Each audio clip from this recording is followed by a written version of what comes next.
With this political and historical background, let's look at the verdict per se, which was delivered on 30th of September. This is a question that was asked in Indian media quite a number of times during the debates immediately after the verdict was delivered. The question is very simple. Are you disappointed by this verdict, and why? If you are.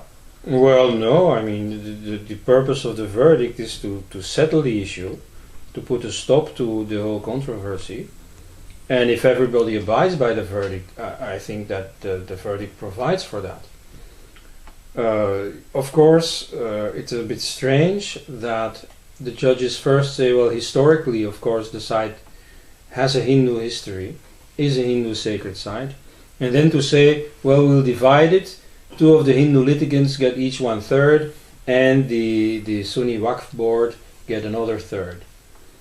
Well, I mean, as a historian, I don't want to pronounce on the rights and wrongs of that verdict juridically, but it leaves scope for an amicable settlement, especially because the judges, including the Muslim judge, there were 3 judges, 2 Hindus, 1 Muslim, all 3 agreed that at any rate the central site, the actual contentious site, should be left to the Hindus.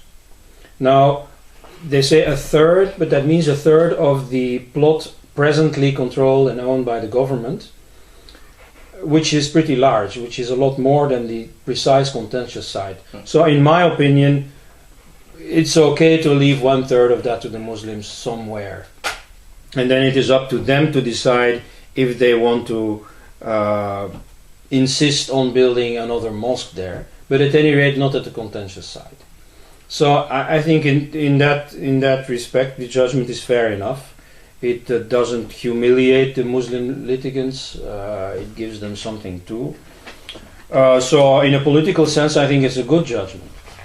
Now, as a historian, of course, I find it slightly funny that they justify their judgment with a few strange assumptions.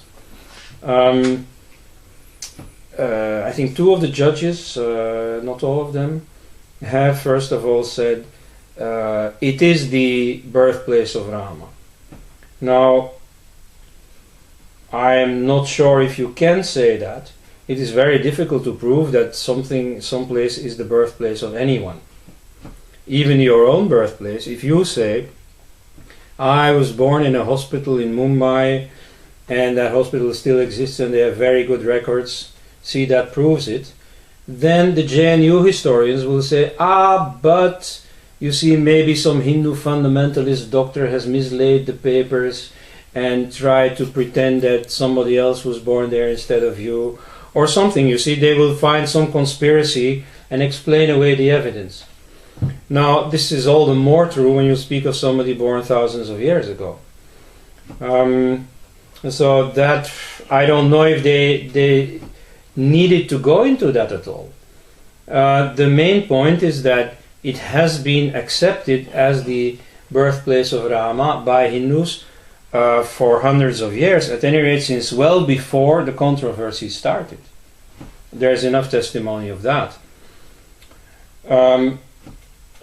You see, you don't need to believe in Rama in order to accept the fact that first of all, Rama is held sacred by a large community of people, and that secondly, they also believe that he was born at that site and that birth was particularly important because to them Rama is the incarnation of Vishnu. So the birth, the coming down of Vishnu into the human world is a particularly important aspect of Rama's role and religious significance.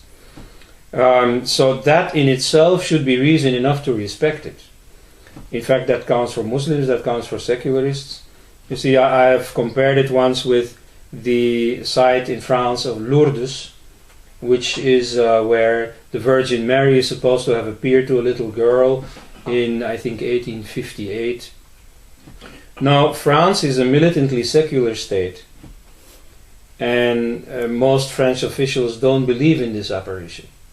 Nevertheless, because there is an important community of people who do believe in it, the French government protects the site, you see, makes all kinds of arrangements for the pilgrims. So, you see, the fact that there are human beings who believe this means that out of respect for those human beings, you should, be lenient with traditions even if you don't believe in them. And you see, I think that is secularism in the good sense of the term, that you arrange for different religions to coexist without conflict. Now, in this case, Ayodhya is a sacred site for Hindus, not for Muslims, not for anybody else, to some extent for Buddhists, because Buddhists in fact believe that Rama was also an earlier incarnation of the Buddha, and that is even before Hindus started saying that Rama and Buddha were incarnations of Vishnu. This is really in the oldest Buddhist text, in the Jatakas, that you find this. And of course no Hindu objects to Buddhists coming on pilgrimage to this site. But at any rate, you see, the question of whether Rama was born there, while interesting, should, in my opinion, not form part of the justification of the practical arrangement that the judges have imposed.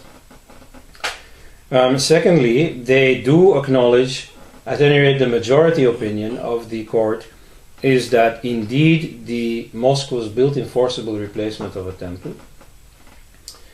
So far so good. You see, that at any rate, at long last, acknowledges the existing body of evidence. In fact, the third judge, Justice Khan, though does not acknowledge that the temple was demolished, but he does record or acknowledge the fact that a pre-existing Hindu temple which was in ruins, yes, was replaced or was built upon using probably the material from that ruins.